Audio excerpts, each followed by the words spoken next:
Come on in. We're about to get started. So in case you're in the wrong place, this presentation is basically an introduction to how to go about selecting gear ratios. This is meant to sort of be mostly an introduction to give people a better sense of kind of an intuition about how they should go about doing that. There's a lot of subject matter involved with this, so I'm not going to go into huge amount of detail, but I'm going to try and touch on a few examples and kind of rules of thumb that people can use and apply, and also point people to some resources that are useful for figuring this out on your own. But if at any point things are confusing or if you have a follow-up question, just stop me and I'll try and address it there. I think in most cases I assume some basic level familiarity with like some of the different games or kind of just basic physics, but if you're kind of confused at any point, let me know. Like if you want to explain like how torque relates to different things, for example, stop me. I'll try and explain it in best I can for what you need to know for this particular presentation, but don't hesitate to ask questions throughout. So just as an introduction, I'm Nick Crispie. I was a student on 971 from 2010 to 2013, and then I was a college mentor when I went to school at UC Berkeley for the 4 years after that. I studied mechanical engineering there. Currently, I'm at Carnegie Mellon studying robotics for a master's degree, and while I'm there, I'm also helping out a team that's housed in Pittsburgh, Team 3504. So I have a chunk of FRC experience at a few different teams, and I've seen a lot of different mechanisms in the past, so a fair amount of game experience. So just a quick note, this is based off of a presentation that I gave with a friend of mine, Basel, at the first conferences this past championship. So he originated a good chunk of this information originally for a presentation that he gave for a similar event in Michigan. So I'm borrowing a lot of material and adapting from that as well. So just as sort of a brief overview of what we're going to talk about for this particular presentation. The main thing to kind of consider when you're building any sort of mechanism is kind of consider the full power flow of your robot. So you start from the battery, it goes through your breaker, it goes to your motors through some sort of gearing, and then you finally get to the actual mechanism that you've designed to move a game piece or score a game piece a particular way. There's a lot of different elements that are involved in going from just electrical power stored in a battery to scoring a game piece on the field. So we're going to touch upon briefly each of these different items to kind of figure out how they're important and why you want to consider certain things when selecting gear ratios. So first off, the battery. So there's two important statistics for the battery, your voltage and the internal resistance. So your max voltage for a battery should be anywhere between about 12.7 to 13.2 volts. There can vary a little bit. It can get sometimes a little bit higher depending on the battery. But what really varies quite a bit is your internal resistance of the battery. So best I've kind of seen doing some measurements is around 17 milliohms, but some have gotten as low as 12 from what I've heard.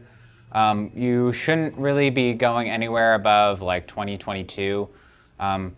It kind of varies on the age of the battery. On 971, we've had some cases where sometimes the older batteries are slightly better, but you definitely want to measure those and kind of to get the most power out of your battery. A really easy way to do this is get something like a battery beak, or there's a few different products available now that you can test the actual charge of the battery, taking into account both the internal resistance and the voltage. Just taking the voltage doesn't tell you the full story of the battery, so that's a good thing to keep in mind. So why does this matter? If you're have an extra 5 milliohms of resistance and you're drawing 200 amps, that's 1 volt you've lost out of your battery. So it can make a pretty big difference when you're trying to power different sorts of mechanisms. So keep this in mind when you're selecting your batteries, especially for competition. For like demos and practices, it matters less, but particularly for your competition batteries, you want to make sure that you have the lowest resistance possible. So breakers. This is a true-false question for the field. So what do you think is true, if this is true or false? A 120 amp breaker does not allow more than 120 amps, and a 40 amp breaker does not allow more than 40 amps. How many think that's true? Don't be shy. How many think it's false? How many don't know? It's false. So a breaker, at least for these robots, are guaranteed not to trip at that rated amperage. So, they're often time-based. So you have to be above that amperage for a certain length of time in order for that breaker to trip. So like time periods are kind of relative. Short periods in an industry application end up being pretty long in FRC. The matches are only 2.5 minutes long. So that's something to keep in mind. An interesting thing is taking a look at these plots here. So you can take a look at some of these. Some of these I think are available on the VEX website. This shows the trip time for the 40 amp breaker, the one that you use for a lot of your motors on your power distribution board, and the current, the rated current, and the trip time. So as you can see here, this is the time in seconds. This is the percent rated current. So 100% is that 40 amps. So at 100%, it lasts 1,000 plus seconds. Essentially lasts forever at 100%. As you start going above 100%, then you start to decrease here. So if I was to go at, let's say, 200%, that's double my current, 80 amps, and I held that for 1 second, that's when it would start to trip here. There's this band where there's kind of this expected range for that particular breaker, but you can see here that it does take a little bit of time, and you have to get over that amperage in order to trip your breaker. So it's just an interesting thing to keep in mind. So if you have momentary times where you're above that rated amperage, it still might not blow your fuse.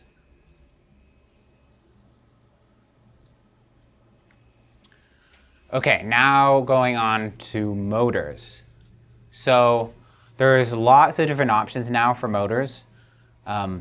Motors.vex.com is a really good, useful resource because they list a bunch of motors, and they also detail both their testing procedures and their testing results. So I would highly encourage all of you to go check that out and read through some of their documentation, because that's really useful, and it'll go into a lot more detail onto some of these specifics than I'll have time for in this presentation. But it shows a lot of different statistics on some of their plots. It has stall torque, free speed, stall current, max power. Sometimes it's kind of confusing to understand what all those mean, so I'm going to walk through a couple of those plots to kind of show people sort of where they're going. There's a few other tests that they do. Sometimes hear something called like a stalled rotor test, where basically they're just holding the rotor of the motor and stalling that and kind of seeing what happens. I won't go into that many details on that, but I would encourage you to, you can read through that by going to that website. So motor curves, what does it all mean? So I'm going to build up a motor curve gradually and sort of show exactly the components. So one of the fundamental parts of a motor curve is the torque curve. This is the linear torque curve here. At the free speed, you'll hear the term free speed is the speed the motor runs at 0 torque. So it doesn't have any load on it. So that's the max speed that the motor will go at. So that's down here, this motor speed along this axis. So we have no torque, max speed. And as we gradually increase the torque going up here, we gradually decrease the speed. So we go down to 0 speed. This up here is the stall torque. So that's the torque that the motor can support when it's stalled, has 0 speed. So pretty fundamental aspect. You basically have those 2 points pinned based on stall torque and free speed.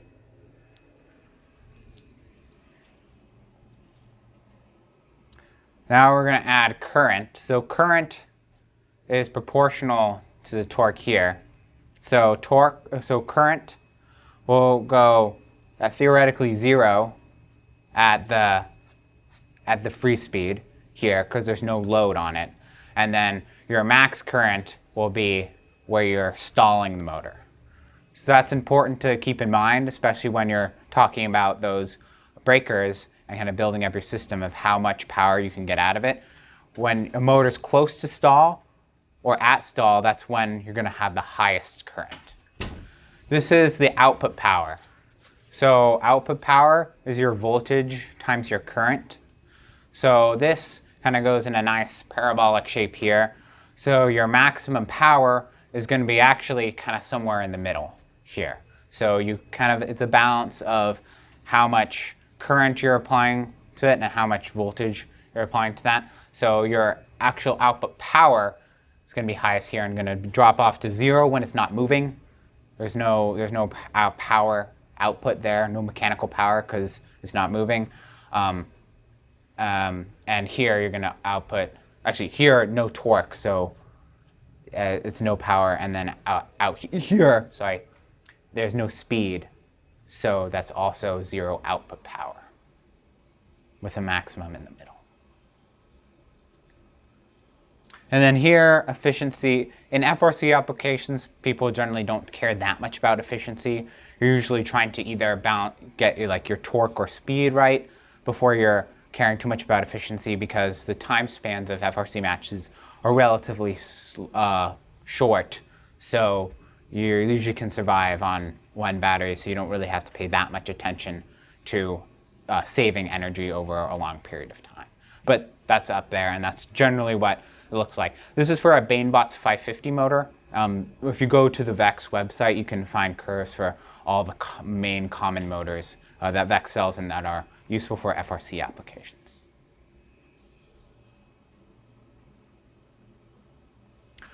So here are some general rules of thumb for using motors. So a common sort of confusion or question people have is sort of like, what's the difference between all the different types of motors? Why would I use one over another type of motor? So generally in FRC, there's kind of 2 classes of motors that are kind of commonly used.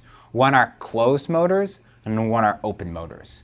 So you may notice when, I don't have a picture up here of them, but the black sim motors, those are closed motors because they don't have any holes in them. So for those motors, they'll be cooled, or they have extra metal on them, so they keep the heat away, and they can cool themselves even if they aren't spinning. The trick is for open motors, they have holes in them, and they have to keep spinning to allow air to come in order for them to cool. So open motors will typically burn out a bit faster than closed motors. So that's an important thing to keep in mind when you're trying to figure out different applications of the different motors. Closed motors, on the other hand, can be stalled for a pretty long time. They don't need to spin to cool, but they do take a longer time to cool down. Cooling down that kind of chunk of metal that the motors are made out of can take a while. So if you start to heat them up, sometimes it takes a while to have that heat actually settle out again. Some teams end up using coolant. Sometimes you see people reach down and for their drivetrain motors, you have a upside down can of dust off, and will spray their motors that way. That cools them a little bit. That sometimes helps when you're running a quick turn on a lot of matches, and it's harder to get the cooling curve to get all the heat out of your motors. That's a method. but different ways you can address that as well. Again, so take a look at Vex's locked rotor stall curves for that. That's where they lock the rotor and basically see how much that motor heats up before it basically destroys itself. So you can kind of see which motors do better in certain situations in terms of how long they can be stalled for and what voltage you can do that at. So for example, for a 550 motor, you generally don't want to stall that above 2 volts or so, because if you stall it, if you provide too much voltage to that over too long of a time, then it basically burns up and you get magic smoke. You have a question? Is there a reason why you don't add like heat sinks to the sim motors? You can. Can you repeat the question? Yeah, so the question was, can't you just add heat sinks to the sim motors to get the heat away, because they take longer to cool down? The answer is yes. A lot of teams, some teams do that. It's a balance you kind of have to have with how much extra weight you're going to put on your robot. So there is definitely a cost to that, but that's definitely a choice you can make when kind of evaluating your design. Because they do sell specific heat sinks for sim motors that you can use that do improve the performance a little bit. Yeah. Any other questions before we move on? All right, so we covered motors a bit, and now I'm going to cover gearboxes. So there are a lot of different options for gearboxes. So typically kind of separated out into single speed and shifting.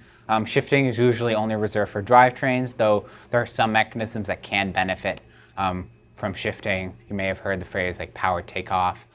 That's generally used in drivetrains still, but mostly shifting or pneumatic shifting gearboxes are used in the drivetrain. There's also planetary gearboxes. The Vex planetaries work pretty well. There's also Bainbots and AndyMark Sport gearboxes that work pretty well. There's various input types. You can do it from a sim. You can do it from a Bainbots 775 or 550. So there's a lot of different kind of plug and play options there. And then there's also custom options. So you can buy gears and make up your own gearboxes. In most cases, it's often not worth it.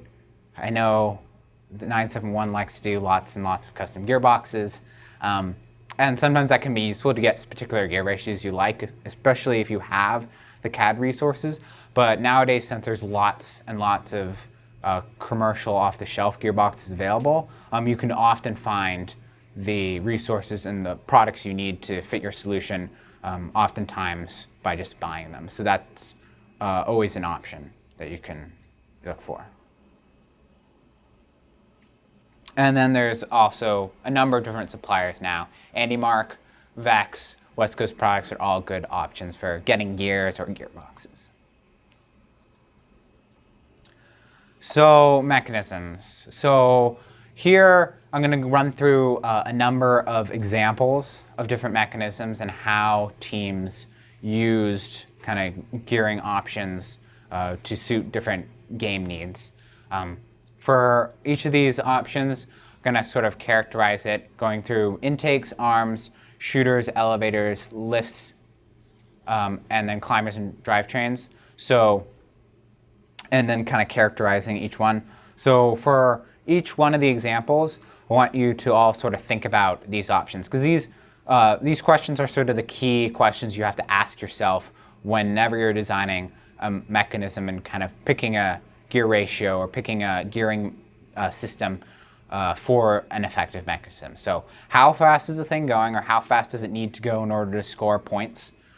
What's the load on the thing? How much does your game piece weigh? How long is your lever arm that you're reaching up to place a game piece or something?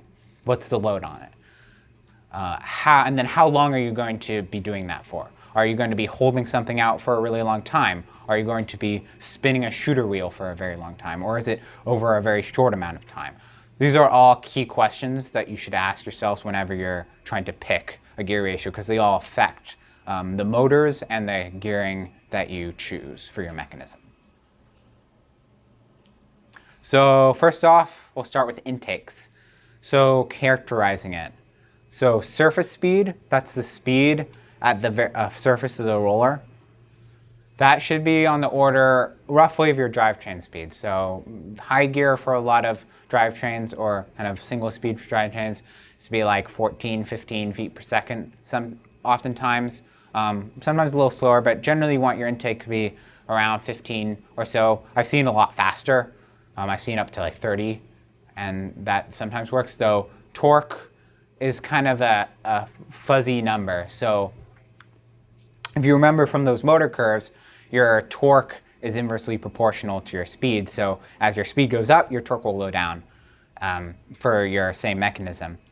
But characterizing your torque for kind of trying to pick up things with an intake, that's kind of hard to figure out how much torque you actually need. So oftentimes that's just down to experimentation. I highly recommend prototyping different things and kind of figuring out how much torque you might need, how much you might think you need. And then for the same game piece, your compression, your geometry will affect how much torque you need. So it's not going to be common across the board. So if you ask one team, oh, what's your gear ratio for this, or how much torque do you think you need to pick up this ball here, you're going to get different answers depending on who you ask, because there's a lot of different factors that go into how you would choose or figure out how much torque you need for your intake. Speed is a little bit easier to put a number on, but again, that's sort of like dependent on the game piece, depending on how fast you're going, and a few other things. So I would try out a number of different things, but that's kind of a ballpark number. In general, if you overpower it, that's usually not a bad thing. That's a strategy that many teams have ended up doing to just not worry about the speed and torque too much. So since the speed is high and you're usually running it for a fairly long time, this is a good application for an open motor like a 775, because it's usually not going to stall very much and it's going very fast. So the 775s have a very high free speed, so you don't have to gear it down. You're better off gearing a 775 in that sense than for other slower mechanisms. So that's just a point of reference. So an example of an intake, this is 1114's robot from 2014. They had two 550 motors. They had a 4-to-1 gearbox reduction, and then they had a pulley reduction, and then on a 2-inch roller. That ended up being 380 watts of power into their mechanism. And then they ended up having a 25 feet per second free speed on their rollers for their pickup. And then 45 pound-force at stall. So not a huge amount of torque they needed to pick up the balls, like a decent chunk in order to pick up those very large balls. 25 feet per second, again, fairly high free speed for picking up the balls off the ground, and that's fairly typical for many intakes. So again, depends on the game piece. Another example, this is 118's robot from 2017. So they had one Bainbot 775 and a 4-to-1 reduction, and then a 1-to-1 pulley reduction on a 0.75 inch roller. So not that much reduction on that 775. 250 watts, again about 25 per second free speed, and 29 pound-force of stall. These are smaller balls. They didn't need as much torque to pick them up as well than the bigger balls, so they could get away with just one motor as opposed to having two.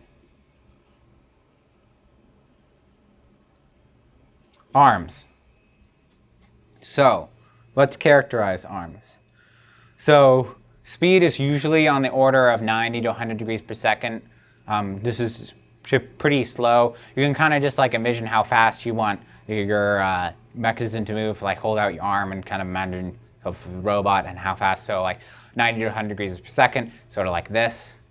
That's generally pretty fast for a large robot arm, depending on how big it is, because remember, you do have to control it.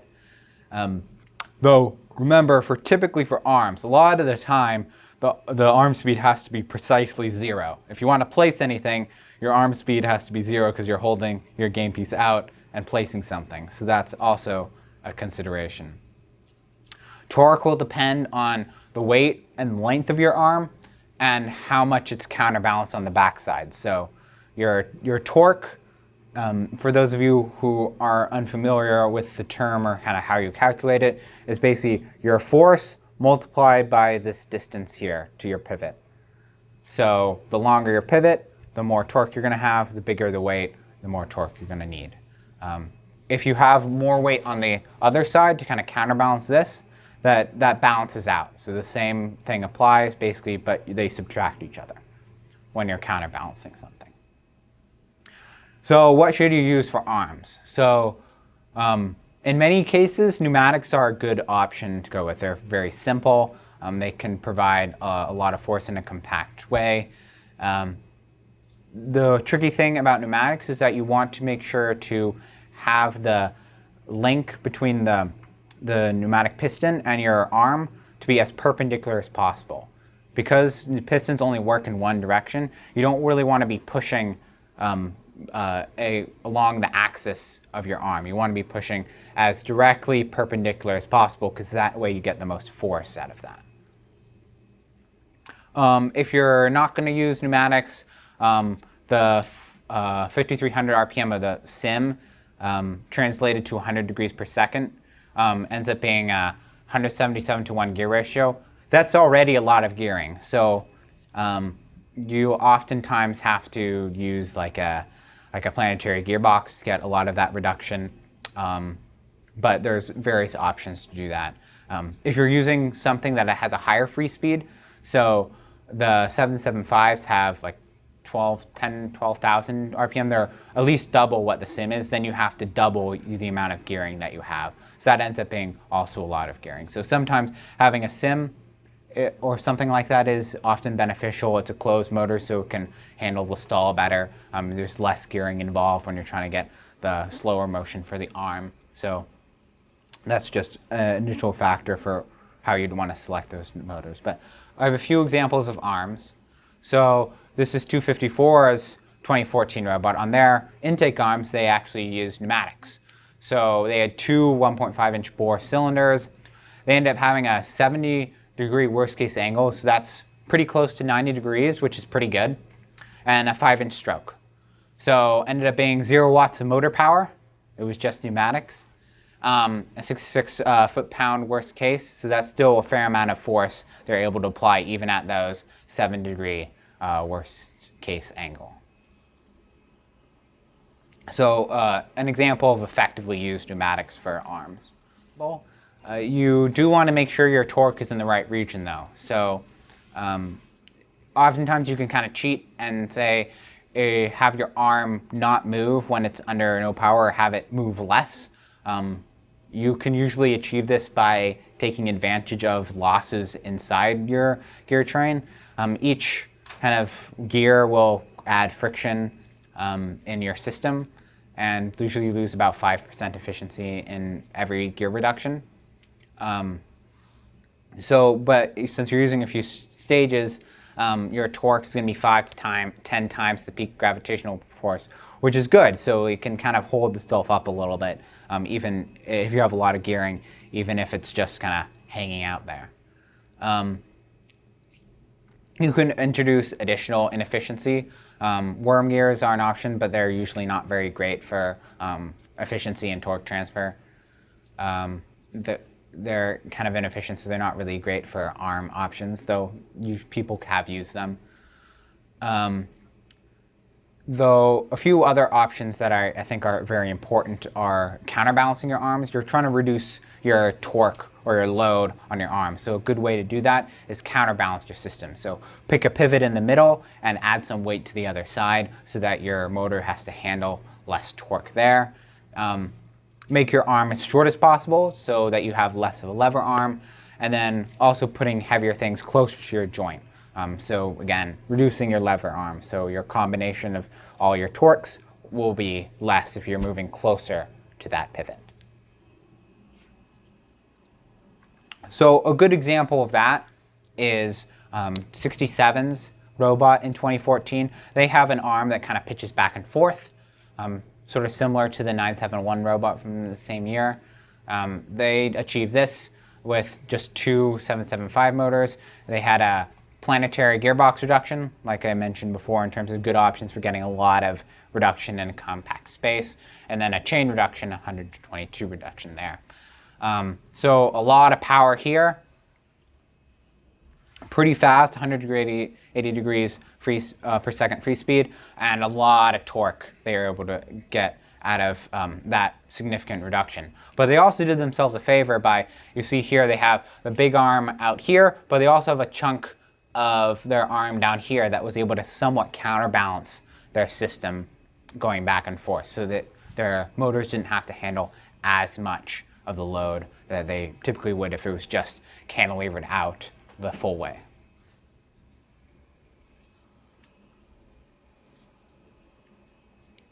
Shooters.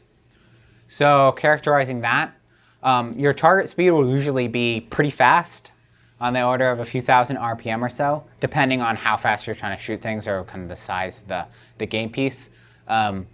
But you typically want to gear a little faster so that you have room to kind of dial it in and sort of tune your shooter speed. You don't want to end up being too slow and then have to go faster. It's easy to go a little slower once you have that kind of headroom and come back down to tune things later on.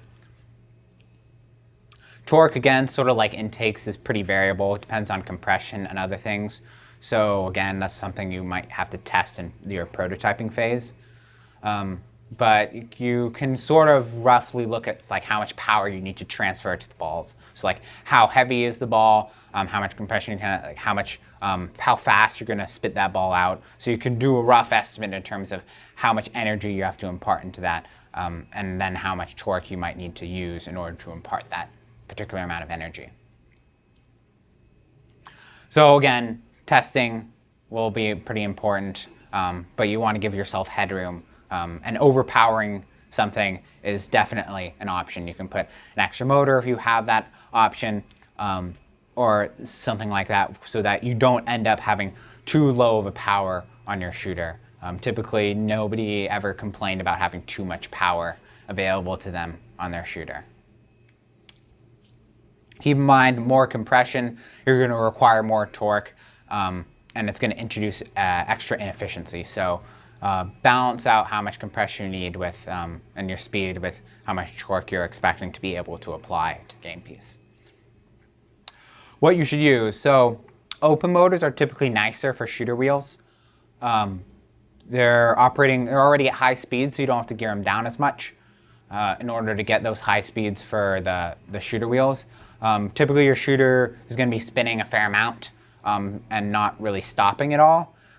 So having that open motor where it can continuously spin isn't really a problem. A few options for gearing, single planetary or pulley reduction, usually enough to just handle that. And then sometimes teams use a flywheel to store extra energy in order to maintain certain speeds. An example of a implemented shooter is 1678's robot.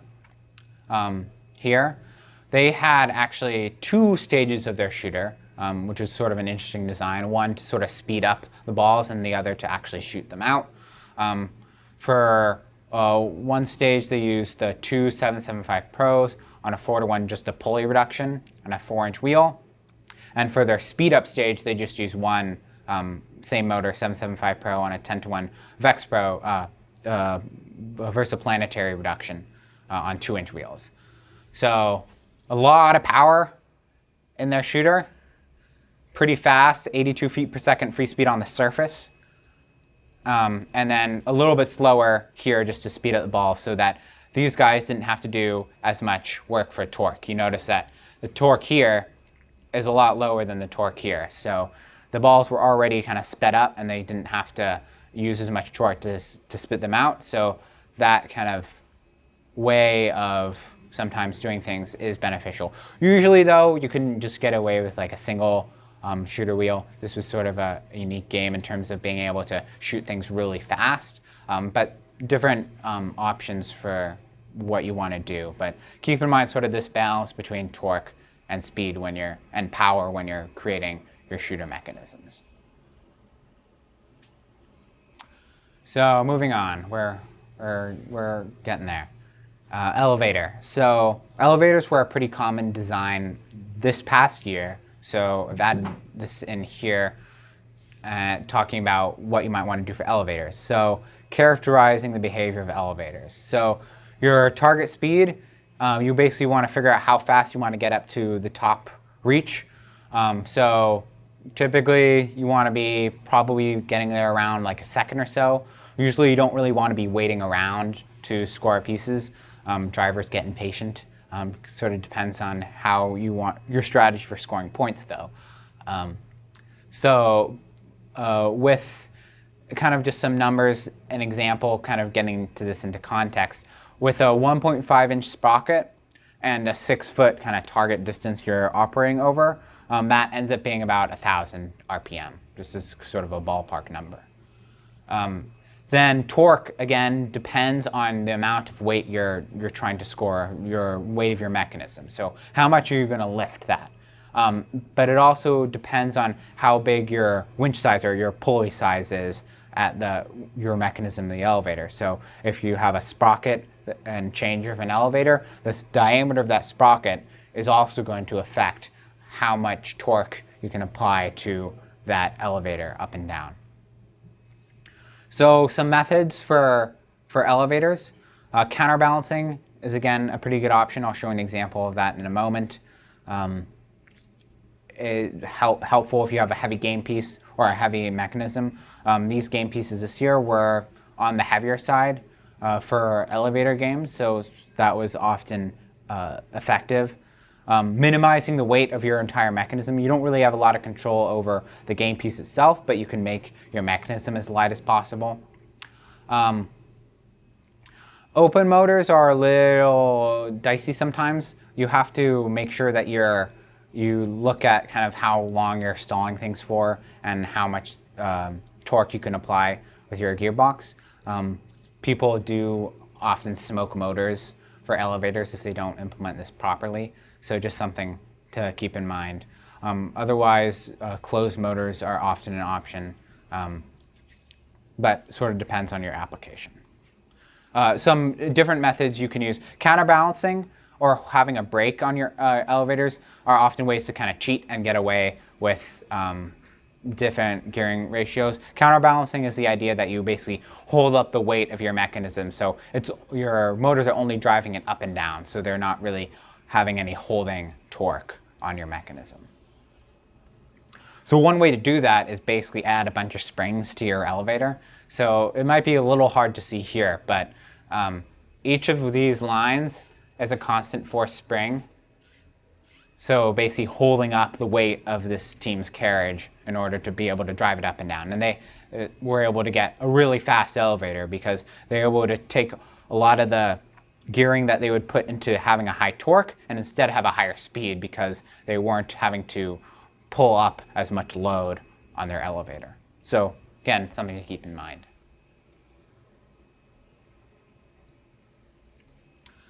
Okay, we're getting to the end here, but a couple more things. Climber. So let's characterize climbers. Target speed is usually really fast. It's something you're doing usually. How first runs their games is they have climbing done at the very end of the match, so you usually don't have a lot of time for this. But oftentimes you have to lift the whole weight of your robot, so kind of a tricky problem. But keep in mind, torque will depend on your robot weight and your winch size. If you're able to have a slightly lighter robot, that's better, but usually your robots are about 120 pounds or so. But remember, it's 120 pounds plus battery plus bumper, so about 150 pounds or so. Your winch size is kind of the area that you get the most sort of play over, and the number of motors and gearing that you use. So what you can use, a Sim or a 775 Pro is usually enough power. 2 are kind of necessary if you want to do it with any sort of speed. For better or for worse, climbers tend to be pretty late additions to robots. It's usually something you kind of leave to the end, at least in my experience.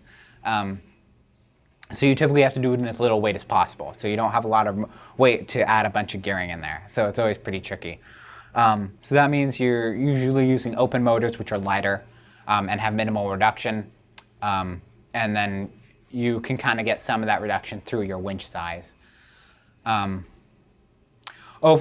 motor means you can't really hold the torque very well. So having a ratchet on climbers is often a very good thing to have so that you don't smoke your motor at the end of the match. So a good example of a climber here. This is 148's robot from last year, 2 years ago. They used two 775 Pros, the two motors for the speed. They had a 25-to-1 planetary reduction and then an extra gear reduction on a 1.25-inch winch. Almost 700 watts. They ended up having about a little over a foot per second free speed. That's basically the speed they would be able to climb up the rope. And then a fair amount of torque here to be able to lift up their entire robot. It integrated into there. All right, I'm going to move on because I want to make sure to talk about drivetrains. This is sort of the main last item. So drivetrains are often kind of the bread and butter, kind of a very important part of your entire robot because it enables a lot of other things that you're able to do with the game. So, but it's actually pretty complicated in order to get things right. So I'm not going to go into a whole bunch of theory in the time that we have, but I'm hoping to give people a little bit of an intuition about how they can kind of estimate things and at least a starting point. So your target speed will usually be in the range of 10 to 20 feet per second. Your force usually tops out about 1.1 to 1.3 times your robot weight. It kind of depends on the friction you're able to apply to the carpet. Shifting is also an option. There's even a lot of off-the-shelf options for shifting now, so that's really great for teams. But really, fundamentally about drivetrains is really how fast you can get from point A to point B. It's not about your top speed. It's not about how much you can push. Usually, for most operations, depending on your strategy, though, is how fast in terms of time I can get from point A to point B. That's also how you can control it, but it's basically a sprint distance. So it's not just a factor of your top speed. So oftentimes it's helpful to use kind of a spreadsheet or calculator. On 971 we use just basically some estimates and basically figuring out what gearing that we need. There's a lot of different calculators that people have developed. JVN is a very popular one. There's another one that's, this one here is adapted off of Michael Hill's one. Michael Hill also developed one. So there's a few different people who have developed a few different ones. So I'd encourage you to look those up and kind of try them out and see how they work for you. These ones also will to incorporate a little bit of the losses through your gear train and basically allow you to sort of figure out how fast you want to go and your distances applied and what gear ratio you might want to use. So these are some examples that tabulated here in terms of categorizing the type of game and what successful drivetrains geared for.